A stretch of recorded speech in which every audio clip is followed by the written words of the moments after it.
I didn't see him for the last couple of weeks of his life. My mom, for whatever reason, just chose to keep me and my sister away from the hospital. Grew up in South Jersey, in Cherry Hill. Spent my summers in Ocean City. Certainly enjoyed the shore, enjoyed water skiing and being out from dawn to dusk, basically, when I was a little kid. Getting into all sorts of mischief. My father had a pretty large personality and, was definitely the patriarch of our family. He loved the shore, loved Ocean City, loved riding his bike down there. And my dad had been sick for a while, and I have pretty vivid memories from when I was maybe 9, 10, 11, and he was dealing with radiation and chemo. We were living with him dealing with that.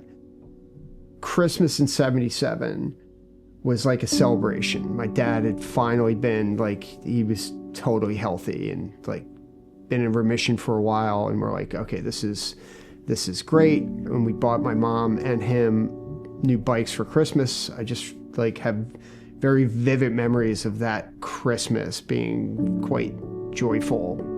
So when he got sick again in '78, it just felt really quick to me. It was like he got sick again, he went in the hospital, and he passed away. And all in a blink of an eye, just a couple months before my 14th birthday. People are really uncomfortable with childhood grief. I think they like to believe that either kids aren't capable of grieving because they don't understand the word grief. But ask an adult what grief means, and they'll start stuttering and skipping over their words. When children don't have a space to grieve, that is the root of a lot of issues that we see later on. They're not given the tools, the resources. They are isolated. Grief is this lifelong experience. There really was not a support network. There's only one teacher that I really remember even acknowledging what I was going through. Talked to my sister about it a lot, and she was a freshman in high school. But I think that she felt pretty much the same, that there really was not a support network.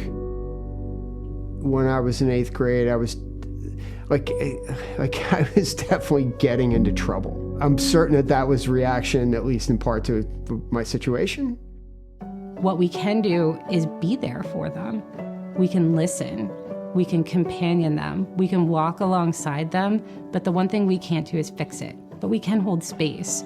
Good grief is a home. We are the safe space for families. We are the safe space for kids to land and not feel isolated and not feel alone. We train our volunteers.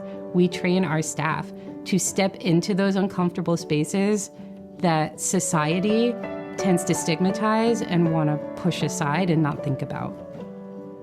You come for a night of support and you see how open the kids are in sharing what they're going through. For kids that are kind of recede into a shell after going through an incident of grief, and seeing them kind of break through that and come out of that in the environment that good grief provides, it's super powerful. And so it just resonated with me, given my experiences, as something that could be quite helpful.